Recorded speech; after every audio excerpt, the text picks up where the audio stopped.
स्वागत है आपको आपके चैनल कैरी प्लस में। हम लोग a pair of linear equation of two variable को डिस्कस कर चुके हैं। आज उसका डाउट सेशन है। आपके द्वारा जो क्वेश्चन भेजे गए हैं उनको अब हम डिस्कस करेंगे। तो चलिए सेशन को स्टार्ट करते हैं। चलिए फर्स्ट क्वेश्चन की ओर चले। फर्स्ट क्वेश्चन आर्यन जाटव ने भेजा है। अच्छा क्वेश्चन है। देखिए क्या है, दो मित्र अन्नी और बीजू की आयु में 3 वर्ष का अंतर है। ठीक, अन्नी के पिता धर्म की आयु अन्नी की आयु की दोगुनी और बीजू की आयु अपनी बहन की आयु की दोगुनी है। यहाँ मैं एक चीज स्किप कर गया। अपनी बहन का नाम उसका है कैथी। यहाँ एक शब्द और ऐड कर लें आप, बहन कैथी।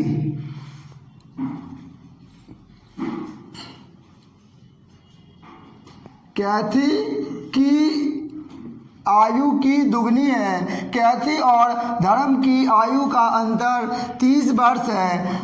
अन्नी तथा बीजू की आयु ज्ञात करो। सबसे पहले तो देखो, जो हमें ज्ञात करना है उसी को मानते हैं। बीजू और अन्नी तथा बीजू की आयु ज्ञात करनी है। तो हम देखो हल किस प्रकार करें, यहां समझे। माना अन्नी की आयु x वर्ष है। क्या है? x वर्ष। और बीजू की आयु क्या मान लें? बीजू की आयु y वर्ष है।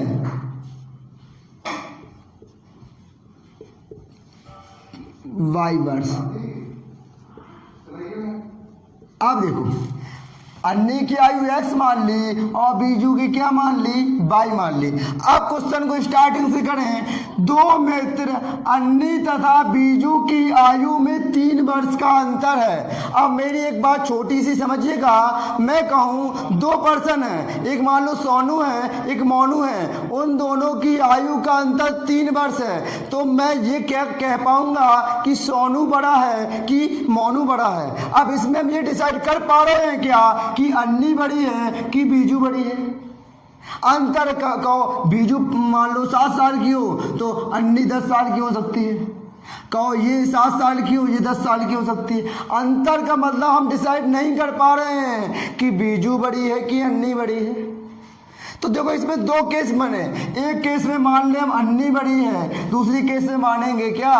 बीजू बड़ी है। अब देखो, अब हम करें क्या? Step first. यहाँ स्टेप फर्स्ट माने, स्टेप फर्स्ट में माना कि हमने माना अन्नी बीजू से बड़ी है। बीजू से क्या है? बड़ी है। और स्टेप सेकंड में क्या माने? देखो स्टेप सेकंड में माना हमने कि बीजू अन्नी से बड़ी है। बीजू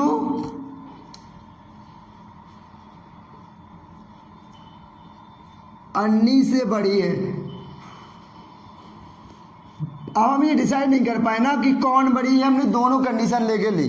अब बताओ, अगर अन्नी बड़ी होगी तो इसकी आयु x है, इसकी आयु y है। तो दोनों की आयु में कितने वर्ष का अंतर है? 3 वर्ष का। तो हम ये लिख सकते हैं x - y = 3।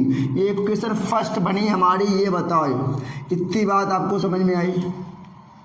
अगर हम इसकी बात करें, अगर मैं इसकी बात करें तो ये क्या हो जाएगा? ये होगा y, यहाँ बीजू बड़ी मानी है ना, तो y - x = कितना? 3 वर्ष। ये इक्वेशन सेकंड हो गई। इतनी बात बताओ आपको समझ में आई? हम 2 स्टेप पे किया है, ये फर्स्ट और सेकंड। अब देखो, अब आगे क्वेश्चन की ओर चले। कहा गया अन्नी के पिता धर्म की आयु अन्नी की आयु की दोगुनी है। अब देखो यहाँ हम लिखें अन्नी के पिता धर्म की आयु क्या है, धर्म की आयु, वो कह रहा है अन्नी के पिता धर्म की जो आयु है वो अन्नी की आयु की दुगनी है, अन्नी के पिता धर्म की आयु अन्नी की आयु की दुगनी, इसकी दुगनी है। अब बताओ हमें अन्नी की आयु क्या है, हम कहें वाई क्या माना है हमने, एक्स माना है, एक्स लिख दिया, अन्नी की आयु।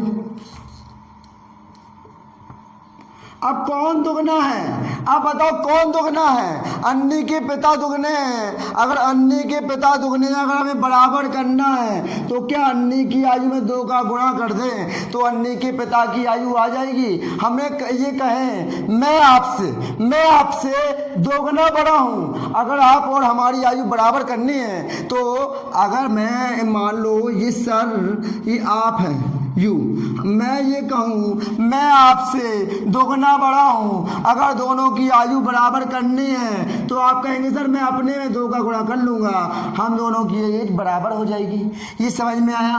अब ऐसे ये अन्नी के पिता धर्म की आयु अन्नों की दोगुनी है, ये तो ऑलरेडी पहले से ही दोगुनी है, इसमें 2 का मल्टीपल कर दें तो अन्नी बराबर हो जाएगी। तो अन्नी के पिता धर्म की आयु 2x आ गई। यहाँ तक बात क्लियर हुई।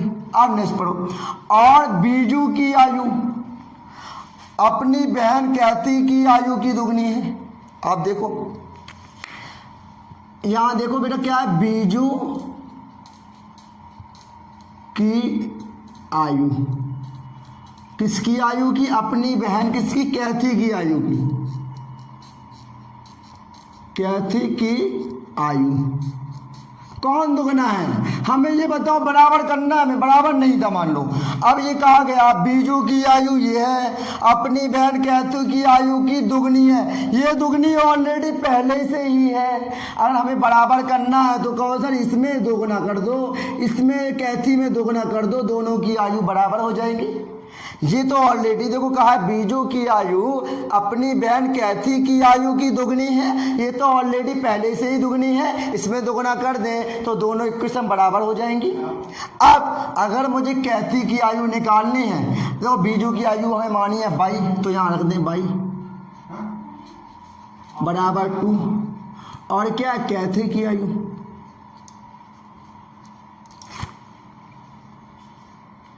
अगर मुझे ये बता दो, अगर मुझे कैथी की आयु निकालनी है तो बाई नीचे कर दूं तो मैं ये हो जाएगा y/2 बराबर कैथी की आयु आ जाएगी कि नहीं है। देखो इसका अगर दुगुना करो, इसका दुगुना करके देखो आप कट जाएगा, बाई आ रही है बीजू की आयु की नहीं, कैथू की आयु आ गई। अब सवाल को और अच्छे से समझे। आपका कैथी और धर्म की आयु का अंतर 30 वर्ष है। अब हमें बताओ, कहोगे सर अब कौन बड़ा हो सकता है, अब पहचान पा रहे हैं क्या? तो सर अभी आपने तो इसमें दोनों कहा था, अब ये बताओ ये इसके पिता है, ये पिता है धर्म।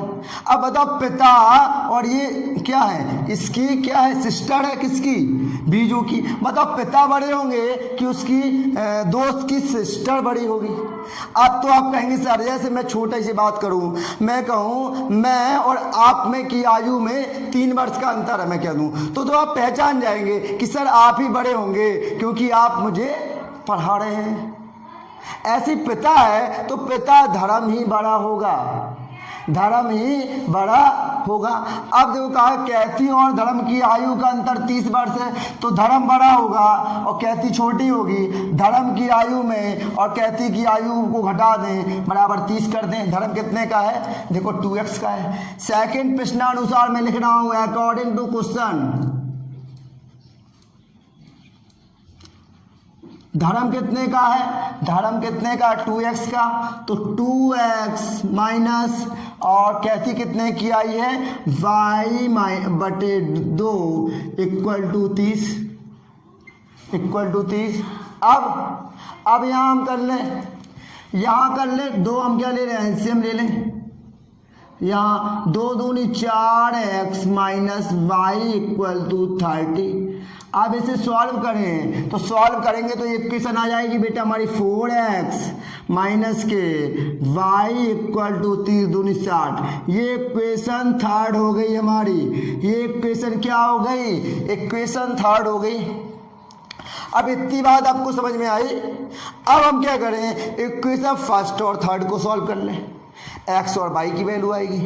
अब देखो हम यहाँ सॉल्व करें तो समझें, देखो बेटा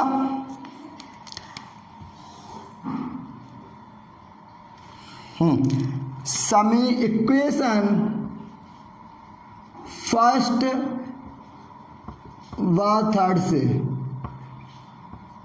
आपको पता है इसके कोफिशिएंट बराबर किए जाते हैं। तो देखो x माइनस वाई बराबर क्या है 3 और यहाँ क्या है 4x minus Y equal to 60। अब इसे सॉल्व कैसे करें, देखो ये साइन चेंज करें, ये प्लस का ये माइनस हो गया, ये माइनस है ये प्लस, ये प्लस है ये माइनस। अब प्लस माइनस कैंसिल आउट हो गया। अब x में से माइनस के 4x जाएंगे तो माइनस के 3x, 3 में से 4 जाएंगे तो माइनस के 57, 3 से 3 माइनस से माइनस कैंसिल आउट, x ये 3 भाग में जाएगा, 3 का भाग करेंगे 57 में तो x बराबर 19 आ जाएगा। x बराबर क्या आ जाएगा 19 आ जाएगा। अब इस x की वैल्यू, अब इस x की वैल्यू आप किस में रख दो, इसमें रख दो, y की वैल्यू आ जाएगी। तो x का मान समीकरण फर्स्ट में रखने पर x की वैल्यू सभी का फर्स्ट में रखेंगे तो देखो x माइनस वाई बराबर 3, तो 19 माइनस वाई बराबर क्या आ गया 3। तो y बराबर निकालेंगे तो क्या आ जाएगा, y बराबर आ जाएगा 60, क्या आ जाएगी y इस साइड जाएगा प्लस क्या हो जाएगा 19 में 3 जाएगा 16 आ जाएगा। एक कंडीशन से तो ये निकल के आ गया, क्या निकल के आ गया कि अन्नी की आयु निकल के आई है 19 वर्ष और बीजू की आयु कितनी निकल के आई 16 वर्ष। ये कंडीशन हो गई। अब सेकंड कंडीशन हम और लगाएं, सेकंड और थर्ड को सॉल्व करें। तो देखो यहाँ सॉल्व कर दें, यहाँ तो समझे, यहाँ सॉल्व कर दें क्या हम, यहाँ देखो यहाँ थोड़ा देख लो। अब यहाँ अगर हम बात करें समझिएगा, अब हम समीकरण किसको सॉल्व करें, सेकंड और थर्ड को करें। देखो देखो इधर समीकरण सेकंड व थर्ड से, अब इसके भी कोफिशिएंट बराबर करें। तो देखो अब क्या है 4x माइनस वाई, पहला ये, सेकंड क्या है y माइनस एक्स बराबर 3। अब पहले y लिख लो इसमें, तो माइनस वाई और प्लस के 4x इक्वल टू 63। इसमें तो सब्ट्रैक्ट करने की कोई चेंज करने की ज़रूरत नहीं है क्योंकि प्लस माइनस वैसे ही मिल रहा, ये कैंसिल आउट हो गया। अब 4x में से x जाएगा 3x बराबर, ठीक। अब ये कितना हो जाएगा, ये हो जाएगा हमारा 63 ही था ना, 60 था 60। अब 60 और 63 होएगा 63। तो x बराबर हम करेंगे 3 से भाग देंगे, 3 दूनी 6, 3 एकम 3, x बराबर 21 आ गई, क्या आ गई 21। अब x की वैल्यू हम इसमें रख दें, किसमें, इसमें, x का मान समीकरण 2 में रखने पर,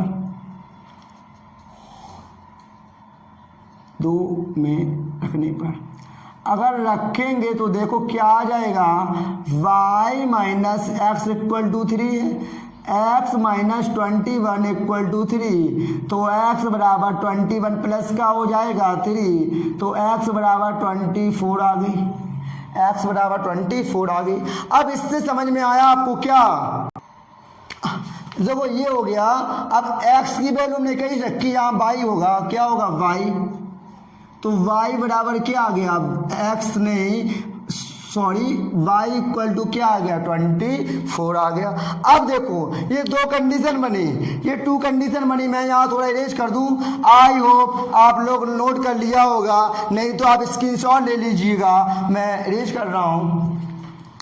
देखो अब मैं यहाँ रेज कर दूँ, अब दो कंडीशन लिखेंगे आप, क्या लिखेंगे, टू कंडीशन। क्या लिखेंगे, देखो पहली कंडीशन में जब अन्य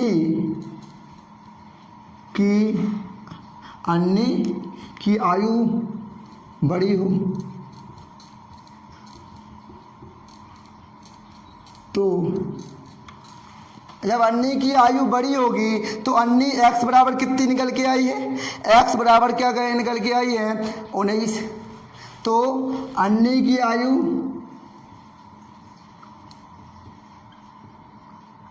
क्या होगी 19 वर्ष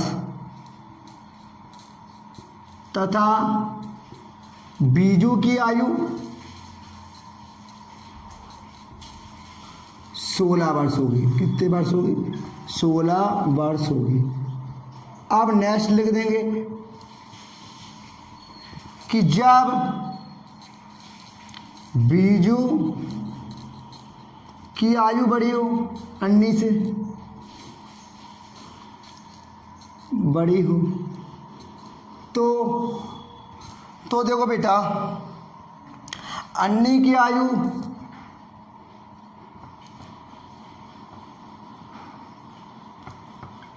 इक्कीस वर्ष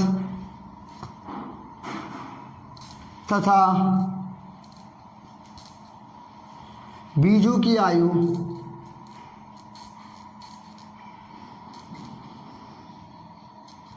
24 वर्ष होगी।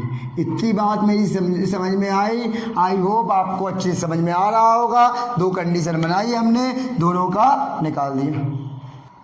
सेकंड क्वेश्चन है, अच्छा क्वेश्चन है, नेहा जायसवाल ने भेजा है एक त्रिभुज ABC में angle C equal to 3 angle B equal to 2 कोष्टक में angle A plus angle B है तो त्रिभुज के 3 कोण ज्ञात करो। अब देखो कुछ लोग कन्फ्यूजन ये होगा, ये अलग लिखा है, वो ये सोच रहे हैं शायद कि ये अलग लिखा है, ये जब भी शायद नहीं कर पा रहे, थोड़ा उसमें किताब में ये 3 के बाद थोड़ा स्पेस दिया गया है, शायद डाउट हुआ होगा। लेकिन क्वेश्चन इजी है, लेकिन अच्छा क्वेश्चन है, ऐसे क्वेश्चन पूछ लिए जाते हैं तो समझ लो।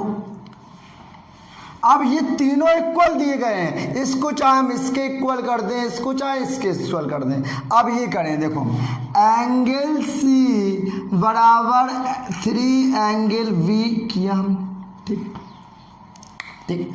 अब देखो अगर एंगल C, अगर मैं ये यही रखूं एंगल C और ये नीचे लेके आ जाऊं, क्या हो जाएगा एंगल V, और 3 तो है ही, इसको मैं बस यहाँ लेके आया, बस यहाँ कुछ नहीं, नीचे हम 1 मान सकते हैं, आपको पता है मान सकते हैं, ये हो गई, ठीक है।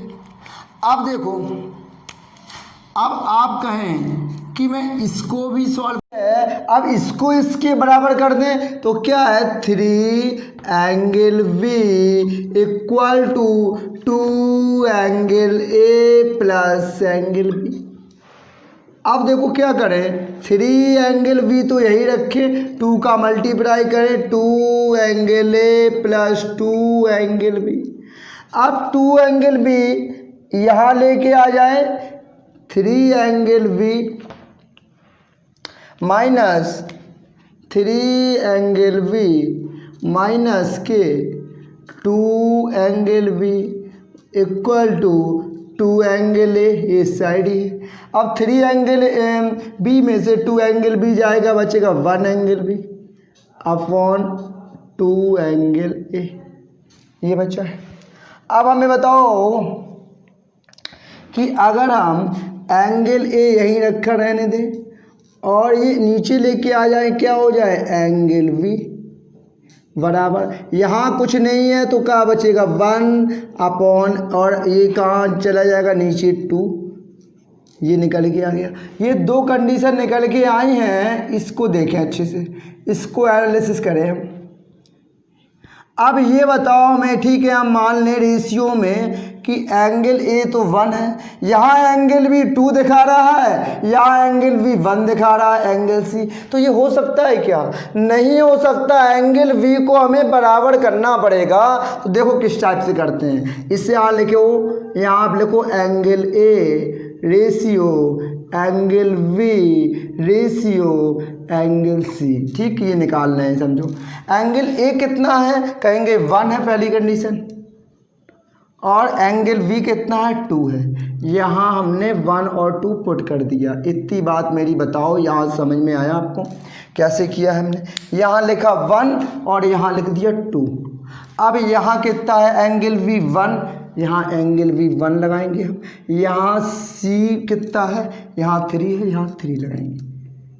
इसका कॉन्सेप्ट समझ लो, इसे कैसे सॉल्व करते हैं। देखो इसमें क्या होता है तो समझें, इसका और इसका मल्टीपल होगा, किसका, इसका और इसका। एक का एक में करेंगे, एक यहाँ लिखेंगे, फर्स्ट हो गया। इसका और इसका मल्टीपल होता है 2 बन जा 2, यहाँ लिख देंगे। अब थर्ड कंडीशन में आपका इसका और इसका मल्टीपल होगा, 3 दूनी 6। अब रेशियो निकल के आएगा 1:2:6। इसका मतलब angle A1 angle B2 angle C6। यहाँ ऐसे कर लो, अगर समझ में नहीं आ रहा हो आपको कि एंगल V बराबर करना है तो इसमें 2 का मल्टीपल कर दो, इसमें भी 2 का ऊपर नीचे, कोई दिक्कत आएगी तो 3 दूनी 6, 2 1 कम 2, तो एंगल A1 एंगल B2 देखो बराबर हो गया एंगल C6। ऐसा भी कर सकते हैं। अगर आ गया तो बस आप कह सकते हैं, आपको पता है त्रिभुज के तीनों कोणों का योग कितना होता है, 180 होता है। इसको रेशियो में इसे हम लिखेंगे पहले हम, कि पता है हमें कि त्रिभुज के तीनों कोणों का योग, त्रिभुज के तीनों कोणों का योग कितना होता है, 180 अंश होता है ना। अब इसका मतलब यही तो है कि angle A plus angle B plus angle C equal to 180 होगा। अब एंगल ए 1 है, इसको हम मानेंगे x प्लस इसको 2x plus 6x equal to 180। तो 6 2 8 1 9 9 मतलब 9x इक्वल टू 180, और x बराबर 180/9। तो x बराबर क्या निकल के आ गया बेटा 20। अगर x बराबर 20 निकल के आया है तो निकाल लें। तो एंगल ए बराबर क्या माना था हमने, x, तो करेंगे 20 से कम, 20 आ गए, 20 ही निकल के आए। एंगल ए के बाद एंगल बी क्या है 2x, तो 20 दूनी 40 आ गया, 40 आ गया। और एंगल सी निकाल लें, एंगल सी कितना है 6x, तो 20 छक्का 120 आ गया। तो तीनों मान निकालने थे, निकल के आ गए। एक आया 20, एंगल बी 40, एंगल सी 120। सीमा एक बच्ची ने भेजा, अच्छा क्वेश्चन है। समीकरण निकाय x/a बराबर y/b, ax plus B Y equal to a square plus B square हो तो y का मान ज्ञात करो। तो देखो कैसे करें, x/a बराबर क्या है y/b, यही है। सही नहीं चल रहा, आप सही है, ये है। इससे हम x की वैल्यू निकालें तो x बराबर ये इस साइड पहुंच जाएगा, क्या हो जाएगा ay/b। ठीक, ay/b हो गया। अब सेकेंड इक्वेशन दी गई है हमारी, क्या, ax plus V Y equal to A square plus B square, ये दी गई है। अब हम कहें इसे इक्वेशन फर्स्ट मान लें। समीकरण फर्स्ट से x का मान रखने पर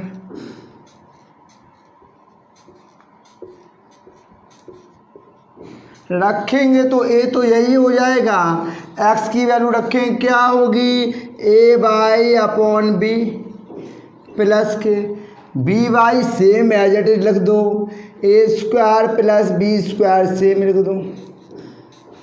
इससे क्या करें, मल्टीपल कर दें तो A square Y upon V plus K B Y equal to A square plus B square. अब यहाँ हम 1 क्या ले लें, एलसीएम ले लें या बी बचा। आप करेंगे बी से बी कैंसिल आउट, क्या बचा, ए स्क्वायर बाई प्लस के 1 से भाग करेंगे बी आएगा, बी का करेंगे तो क्या हो जाएगा, B square by equal to A square plus B square. इससे क्या कॉमन ले लें, इससे y कॉमन दिख रहा है आपको, y equal to A square plus B square upon V equal to ये है A square plus B square. ये सेम दिख रहे हैं ना, ये कैंसिल आउट हो जाएंगे। अब यहाँ नीचे 1 मान लो, 3 जग मल्टीप्लाई कर दो, y बराबर आंसर क्या आएगा, बी, y बराबर आंसर बी आ रहा होगा, इसका आंसर हो गया। पे चले, क्या है, क्या कह रहा है, एक मित्र दूसरे मित्र से कहता है कि यदि मुझे 100 रुपये, अगर तुम मुझे 100 रुपये दे दो तो मैं आपसे 2 गुना धनी बन जाऊंगा। ठीक है, सेकंड कंडीशन है, दूसरा उत्तर देता है यदि आप मुझे 10 रुपये दे दो तो मैं आपसे 6 गुना धनी बन जाऊंगा। बताइए उनकी क्रमशः क्या संपत्तियां हैं। तो हल करें, इन्हें समझे अच्छे से। देखो, मान लें हम कि लेट 1 फ्रेंड नेम, पता नहीं है, मान लें हम लेट 1 फ्रेंड नेम, पहले दोस्त का नाम मान लें ए, क्या, ए, ठीक, और second friend name, second friend name, second friend name में आ लिया हमने बी। इतनी बात समझो, हमने एक दोस्त का नाम मान लिया ए, एक का मान लिया बी, ठीक है, और माना हमने ए के पास रुपए हैं, ये और मान लें कि माना लेट ए के पास रुपए हैं, माना ए के पास x रुपए हैं, कितना रुपए, x रुपए, और तथा बी के पास रुपए हैं, बी के पास रुपए हैं कितने, 22 रुपए। हमने माना ए के पास x रुपए हैं, बी के पास 22 रुपए हैं। अब कंडीशन को समझें, अप्लाई कैसे करें। मैं छोटा सी बात कहूँ कि मान लो एक मैं हूँ और एक आप हो, जितने बच्चे देख रहे हैं सेशन को वो एक मुझे माने एक आपको माने, तब कंडीशन को अच्छे समझ पाएंगे। देखो, कहा कि एक मित्र दूसरे मित्र से कहता है कि यदि आप मुझे, मैं और मान लो मैं हूँ ए और आप हैं बी, ठीक है। अब मैं आपसे कह रहा हूँ, पहली कंडीशन में मैं आपसे बोल रहा हूँ, क्या बोल रहा हूँ, मेरे पास कितना रुपए है, ए का पास कितना रुपए है, एक्स यहाँ लिख लो, और इसके पास कितना है, बाई। आप केस समझे, पहली बात क्या है, यदि मुझे आप 100 रुपये दे दें तो मैं आपसे 2 गुना धनी बन जाऊंगा। ये बात मैं बोल रहा हूँ कि आप मुझे 100 रुपये दे दें तो मैं आपसे 2 गुना धनी बन जाऊंगा। सपोज मान लो हमारे पास दोनों के पास 300 रुपये थे, 300 रुपये थे। अब मैं कह रहा हूँ आपसे, आप मुझे 100 रुपये दे दें तो मैं आपसे 2 गुना धनी बन जाऊंगा। आप बताओ, आप अगर मुझे 100 रुपये दे देंगे, 100 रुपये आप पे क्या कम हो जाएंगे, आपने मुझे दिए लेकिन मेरे पे 100 रुपये बढ़ जाएंगे, बढ़ जाएंगे। तो 300 में 100 जाएगा, आपके पास 200 बचेंगे, मेरे पास 400 बचे। हो गया ना डबल, मैं हो गया ना डबल आपसे। अब यही हम एक्स और वाई में अप्लाई कर दें। यदि मुझे आप 100 रुपये दे दें, मैंने कहा मी यदि आप मुझे 100 रुपये दे दें तो आपके 100 रुपये काम हो जाएंगे, और जो 100 रुपये आप मुझे दे रहे हैं तो मेरे में जुड़ जाएंगे, मेरे में जुड़ जाएंगे। अब केस फर्स्ट पे बात करें हम। केस फर्स्ट, ये कही गई ये बात, यदि मुझे आप 100 रुपये दे दें, मैं कह रहा हूँ यदि आप मुझे 100 रुपये दे दें, आपके 100 रुपये कम होंगे, मेरे बढ़ जाएंगे, तो मैं आपसे 2 गुना धनी बन जाऊँगा। मैं कह रहा हूँ मैं 2 गुना धनी बन जाऊँगा, लेकिन अगर दोनों की, मैं तो 2 गुना धनी बन जाऊँगा अगर दोनों की कंडीशन मुझे बराबर करनी है। अगर दोनों की कंडीशन मुझे बराबर करनी है तो मैं क्या 2 का मल्टीपल आप वाले में करा दूँ? तो आप बताइएगा कि दोनों की मनी बराबर हो जाएगी कि नहीं। मैं आपसे कहा गया कि यदि आप मुझे 100 रुपये दे दें, तो आपने दे दिए, तो मैं आपसे 2 गुना धनी हो जाऊंगा, लेकिन मुझे बराबर करना है तो 2 का गुणा इसमें करना पड़ेगा, तभी दोनों इक्वेशन बराबर होंगे। आप इसे सॉल्व कर लें तो x + 100 = 2 का मल्टीपल होगा, कितना हो जाएगा 2y - 200। अब यहाँ आएगा x तो यही रहेगा, ये यहाँ आएगा -2y = ये 100 स्टार्ट जाएगा -100 - 200। x - 2y = 100 में 200 माइनस हो जाएगा -300। ये इक्वेशन हमारी फर्स्ट हो गई, ये इक्वेशन फर्स्ट हो गई। अब मैं केस सेकंड की बात करूं। केस सेकंड को समझे अच्छे से। केस सेकंड क्या कह रहा है, अगर इसको हम गंभीरता से समझे तो सवाल बहुत जी है। अब कहा गया दूसरा उत्तर देता है। अब यहाँ समझ लो, यहाँ आप हो गए और यहाँ मैं हो गया मी। आप यू मतलब आप बी हैं और मैं ए हूँ, और आपके पास कितनी राशि है बाई और मेरे पास x है। इतनी बात आप मेरी समझ पा रहे हैं। अब दूसरा उत्तर देता है, यदि अब आप कह रहे हैं यदि आप मुझे 10 रुपये दे दें तो मेरे में 10 रुपये क्या हो जाएंगे, कम हो जाएंगे, आप में 10 रुपये बढ़ जाएंगे। यदि आप मुझे 10 रुपये दे दें तो मैं आपसे 6 गुना धनी बन जाऊंगा। कौन गुना धनी बन जाएंगे? 6 गुना आप बन जाएंगे। लेकिन अगर मुझे ये इक्वेशन बराबर करनी पड़े तो 6 गुना धनी करने के लिए, हमें इक्वेशन बराबर करने के लिए ये x - 10 में 6 का मल्टीपल करना पड़ेगा। इतनी बात मेरी समझ पा रहे हैं कि नहीं? फिर से एक बार रिपीट कर रहा हूँ मैं। यदि आप मुझे 10 रुपये दे दें, आप कह रहे हैं यदि आप मुझे 10 रुपये दे दें तो मेरे पास x रुपये थे, अगर मैं 10 रुपये दूंगा तो मेरे 10 रुपये कम होंगे, आपके 10 रुपये बढ़ जाएंगे, तो मैं आपसे 6 गुना धनी बन जाऊंगा। लेकिन अगर ये इक्वेशन बराबर करनी है तो 6 गुना 6 का मल्टीपल हमें इसमें करना पड़ेगा कि नहीं। अब इसको हम सॉल्व करें तो y + 10 = 6x - 60, ठीक है ना। अब देखो बेटा 6x यहीं रखे हम, ये y इससे आ जाएगा -y, 10 तो यही है, और -16 यहाँ आ जाएंगे +60। इसे सॉल्व करेंगे हो जाएगा 6x - 6y = 70। ये इक्वेशन सेकंड हो गई, ये इक्वेशन सेकंड हो गई। इतनी बात आपको समझ में आ गई। अब हम यहाँ इरेज करेंगे, इससे हम इरेज करें। हाँ, अब हमें बताइएगा, हम बताएं इसमें कौन सी विधि लगा दें, कौन सा मेथड लगा दें। तो आप कहेंगे ये 6y कैसे हो गया, ये y अकेला था बेटा। देखो 6x - y है। अब देखो आप कहेंगे कि या तो आप y का कोफिशिएंट बराबर कर लें या x का कोफिशिएंट बराबर कर लें। तो देखो समीकरण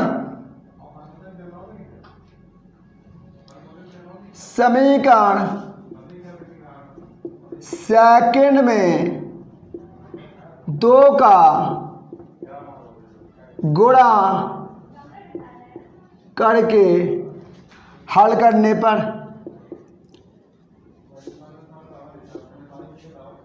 अब देखो ये तो सेम रहेगा, इस इक्वेशन में कुछ नहीं करना है। x minus 2y equal to minus के 300। आपने कहा समीकरण सेकंड में 2 का गुणा कर दो, 6 दूनी 12x माइनस के 2y इक्वल टू 70 दूनी 140। इतनी बात मेरी समझ पा रहे हैं आप लोग। अब देखो साइन चेंज कर दें, ये प्लस का यहाँ माइनस कर दो, ये माइनस है यहाँ प्लस कर दो, ये प्लस है यहाँ माइनस कर दो। ये प्लस माइनस कैंसिल आउट हो जाएंगे, x में से माइनस के 12x जाएंगे तो माइनस के 11x बचेगा इक्वल टू माइनस के 300 में माइनस के 140 जोड़ेंगे तो माइनस के 440 हो जाएंगे। अब माइनस से माइनस कैंसिल आउट हो जाएगा, x बराबर 440 बटे 11 कट जाएगा, 11 चौके 44, x बराबर 40 रुपये आ गया। x बराबर क्या आ गया? 40 रुपये। a के पास रुपए की राशि आ गई। अब x का मान आप किसी भी इक्वेशन में रख दो, y का मान आ जाएगा। तो देखो कैसे कितना आएगा, x का मान समीकरण सेकंड में रखने पर, अब देखो इक्वेशन सेकंड में रखें तो 6x minus Y equal to 70, x बराबर 40 रख दें, 6 into 40 minus Y equal to 70, 6 चौके 24, 240। अब ये y 70 इस साइड आएगा माइनस का, 70 y साइड जाएगा प्लस का हो जाएगा। अब आ जाएगा 170, y इक्वल टू क्या आ गया? 170 रुपीज़। अब निकालना क्या था? निकाला था उनके पास संपत्ति कितनी है। ए के पास रुपए कितने निकल के आएंगे? 40, और बी के पास रुपए कितने निकल के आएंगे? 170। लिखेंगे ए के पास रुपए हैं कितने? 40 रुपये, और बी के पास रुपए हैं 170 रुपीज़। ये इसका आंसर हो गया। मुझे ये सवाल इसलिए बताया, इसको एक सीमा और आर्यन जाटव 2 स्टूडेंट ने भेजा था, अच्छा सवाल था, 2 स्टूडेंट ने भेजा था, इसलिए मुझे और डिस्कस करना पड़ा। 5वां सवाल है, इसको देखें। 2 व्यक्तियों की आय का अनुपात 9:7 है, उनकी इनकम का रेशियो 9:7 है, और उनके खर्च का अनुपात एक्सपेंडिचर 4:3 है। यदि प्रत्येक व्यक्ति महीने में 2000 रुपये बचाता है तो उसकी मासिक आय ज्ञात करो। तो निकालनी हमें मंथली इनकम है, तो मान लें हम कि दोनों व्यक्तियों की मासिक आय, हल देखो हम माने कि माना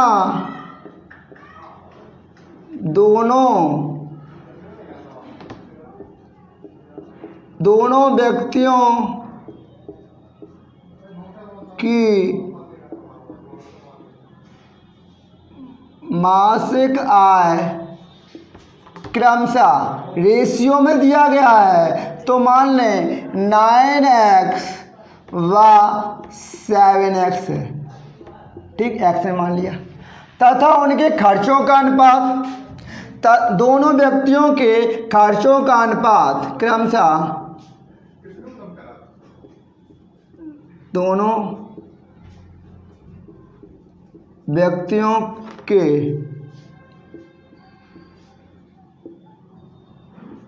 खर्चों का अनुपात, मान लिया हमने क्रमशः खर्च का कितना रेशियो दिया गया बेटा? 4x व 3x है। अब मेरी बात पे को गौर से समझिएगा।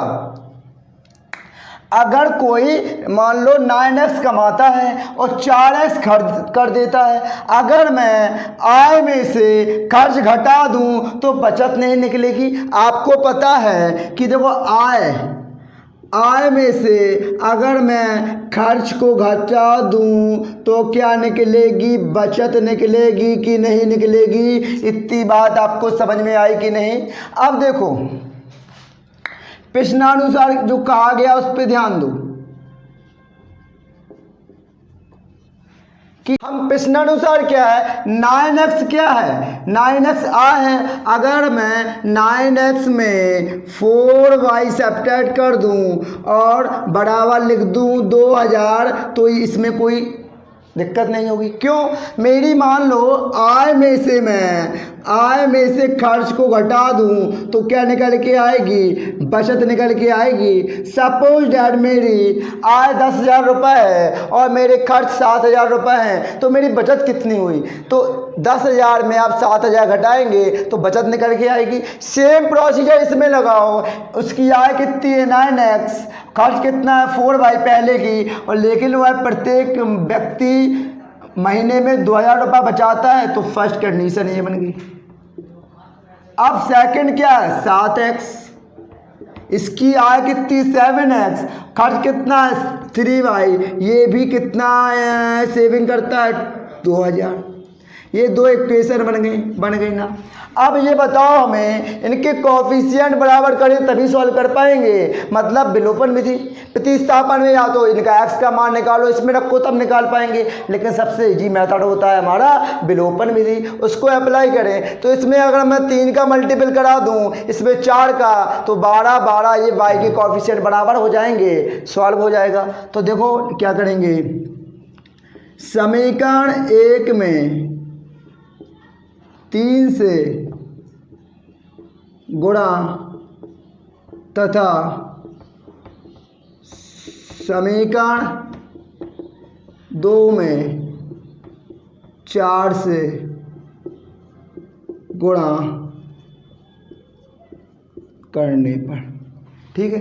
अब करेंगे 3 से गुणा तो 9 या 27x 27x माइनस के 4 3 या 12y इक्वल टू 6,000 हो जाएगा, 3 दूनी 6,000। अब 4 से करेंगे तो 7 चौके 28x माइनस के 4 तिया 12y इक्वल टू 4 दूनी 8,000 हो जाएगा। अब इसके साइन चेंज कर दो, ये प्लस का है माइनस का हो जाएगा, माइनस का है प्लस का, प्लस का है माइनस का। अब देखो माइनस के 12y प्लस के 12 भाई, हमने कहा ये वाले साइन भूल जाइए आप, इस वाले के साइड को आपको देखना है। तो प्लस के माइनस के 12y प्लस के 12y कैंसिल आउट, 27x में से माइनस के 28x जाएंगे तो माइनस x इक्वल टू 6,000 में से 8,000 जाएगा माइनस के 2,000, माइनस से माइनस कैंसिल, x बराबर 2,000 आ गया। निकालना क्या है हमें निकालना है दोनों की, क्या निकालनी है मासिक आय। तो देखो मासिक आय पहले की क्या मानी थी 9x, दूसरी की 7x मानी, x का मान रख दो ना तो दोनों की मासिक आ जाएगी। तो पहले व्यक्ति की मासिक आय,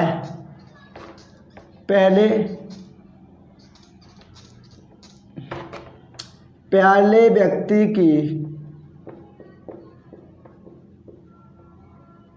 मासिक आय क्या है 9x, तो 9x में 9 तो यही रहा, x की वैल्यू 2,000 रख दें तो क्या आ जाएगी 18,000। फर्स्ट की इनकम होगी इतनी, और दूसरे व्यक्ति की मासिक आय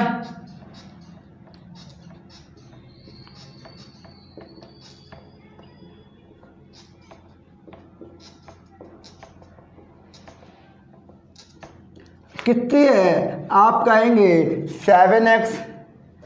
अब x की वैल्यू 2,000 रख देंगे तो कितनी आएगी 14,000 रुपये। दोनों की हमें क्या निकालनी थी मासिक आय निकालनी थी, तो एक की 18,000 निकल के आई है, एक की 14,000। छठवें सवाल के ओर चढ़े। क्या है? ABCD एक चक्रीय चतुर्भुज है, इस चक्रीय चतुर्भुज के कोण ज्ञात करो। ये अनुराग वर्मा ने भेजा है। तो आपको पता होना चाहिए सवाल में कि चक्रीय चतुर्भुज के सम्मुख कोण, आमने सामने सम्मुख कोण का मान संपूरक होता है। तो लिखेंगे आप चक्रीय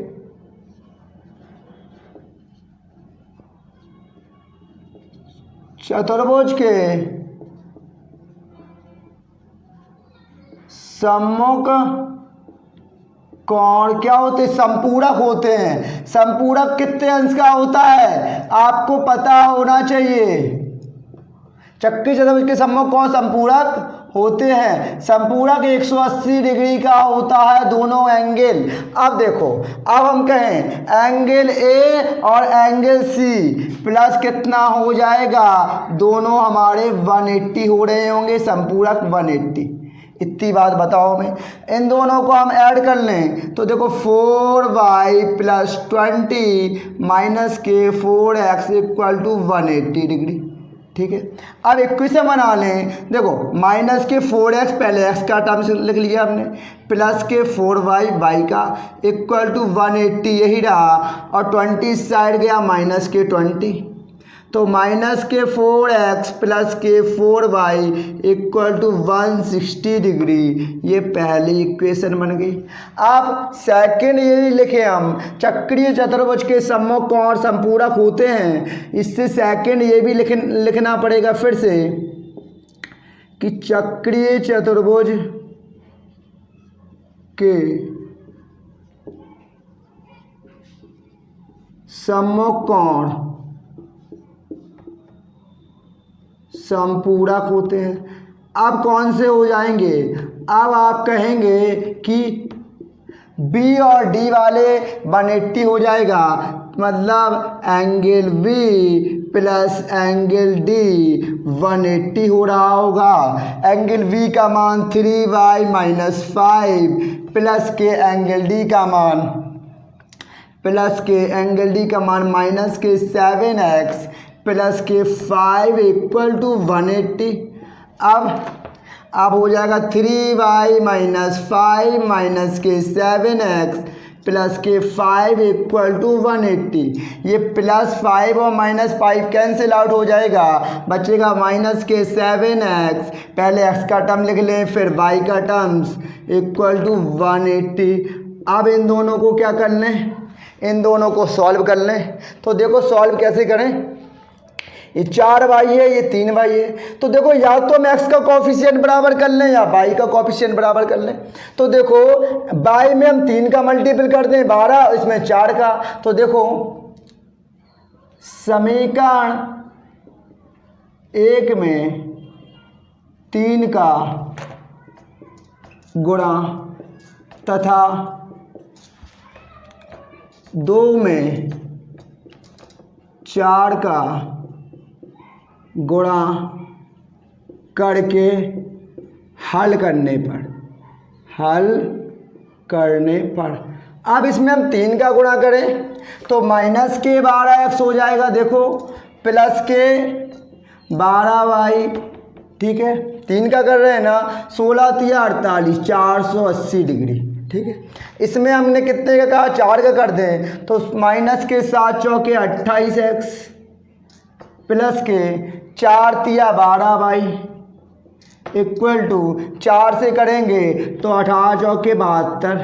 अब इसको सॉल्व कर दें तो आपको पता है साइन क्या होंगे, चेंज करेंगे तो कैसे हो जाएगा? ये माइनस है, ये प्लस, ये प्लस है, ये माइनस, ये प्लस है, minus, plus minus cancel out हो गया। प्लस के 12 माइनस के 12x प्लस के 28x, 28x में 12x जाएंगे तो आ जाएगा बेटा 16, क्या आएगा 16x इक्वल टू 720 में से 480, माइनस के 720 में से 480 जाएंगे तो 0 और 2, 12 में 4 8 जाएगा 4। अब कितना बचा? 6, 6 में 2 जाएगा, कितना बचेगा? 2, यही बचेगा 240, माइनस के 240 बचेगा। हाँ ठीक। अब x बराबर निकालें हम, तो x बराबर यहाँ करें हम, इधर देखो बेटा x बराबर हो जाएगा माइनस के 240 बटे 16। अब काटें, 16 एकम 16, कितनी यहाँ से लाएं बेटा 8, और 8 और 0 80, 16 पंचे 80। x बराबर -15 आ गया, x की वैल्यू -15 आ गई। लेकिन हम y की भी वैल्यू निकालें, y की वैल्यू कैसे निकलेगी? तो x का मान किसी भी समीकरण में रख दे तो y का मान आ जाएगा। तो देखो यहाँ निकालें, x का मान समीकरण फर्स्ट में रखने पर, अगर x का मान हम समीकरण फर्स्ट में रख दें तो देखो माइनस तो है 4, x का मान कितना है -15 रख दें। पहले समीकरण लिख लो क्या है, 4x + 4y = 160, -4 × -15 प्लस के 4y = 160। अब हमें ये बताओ माइनस माइनस प्लस हो जाएगा तो कितना हो जाएगा, 60 प्लस के 4y = 160। 4y तो यही रहेगा, 60 इससे हट जाएगा, माइनस का हो जाएगा, तो 4y = 100, तो y = 100/4, तो y बराबर 25 आ गया। तो समझ रहे हैं, x की वैल्यू 15 आई है, y की 25, लेकिन सबके वैल्यू तो निकल गई, मान निकालने हैं तो यही निकालें। तो समझे, एंगल ए निकालें, तो एंगल ए कितना है देखो, 4y + 20 है, 4y + 20 ये है। अगर 4y + 20 है तो हम देखें y की वैल्यू 25 रख दें प्लस 20, तो एंगल ए बराबर क्या आ रहा होगा, एंगल 25 × 100 + 20, एंगल ए हमारा 120 आ जाएगा, एंगल ए 120 आ गया। अगर एंगल बी की बात करें तो वो भी निकाल लो। अब देखो इतना आप नोट कर चुके होंगे, आप स्क्रीनशॉट ले लें, नोट कर लें, मैं यहाँ अरेंज कर दूँ यहाँ तो बन जाएंगे सारे मान। एंगल ए निकाल लिया, अगर हम एंगल बी की बात करें तो एंगल बी = 3y - 5 है, तो y का मान 25 रख देंगे, y का मान 25। अब बताओ 25 या 75, और 75 में क्या 5 जाएगा, क्या आएगा 70, तो ये हमारे कितना 120 निकला है, ये 70 निकला है। एंगल सी कितना है, सीधा है -4x, और x की वैल्यू कितनी है -15, तो -15 माइनस माइनस प्लस, तो एंगल सी कितना आ गया 60 आ गया। ठीक है, अब एंगल डी बचा है, एंगल डी भी यही निकाल लो, यही निकाल दें बेटा। एंगल डी = -7x + 5, -7x की वैल्यू -15 प्लस के 5, 15 7 105, माइनस माइनस प्लस 105 में 5 जोड़ेंगे 110, तो चारों मान आ गए। चारों मान आए हैं तो रख दो, ए का मान आया है 120, तो ये वैल्यू हमारी 120 होगी, है ना। और बी की वैल्यू क्या आई है, बी की वैल्यू हमारी आई है 70, ये 70 होगी। और सी की वैल्यू आई है हमारी 60, ये आई है 110, 110। अब देखो इनके सामने का कोण 180 है क्या, 120 और 60 ऐड करो 180, हाँ संपूरक है। 110 और 70, हाँ संपूरक है। ये चारों मान निकालने थे, ए बी सी डी, चारों मान निकल चुके हैं, आपका सवाल सॉल्व हो गया बेटा।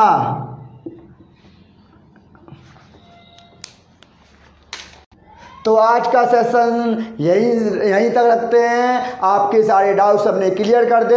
अगर आपको वीडियो अच्छा लगा हो तो लाइक कीजिएगा, अपने दोस्तों तक ज़्यादा से ज़्यादा शेयर कीजिएगा। कल फिर मिलते हैं एक नया टॉपिक लेकर। Thank you, thanks for the class.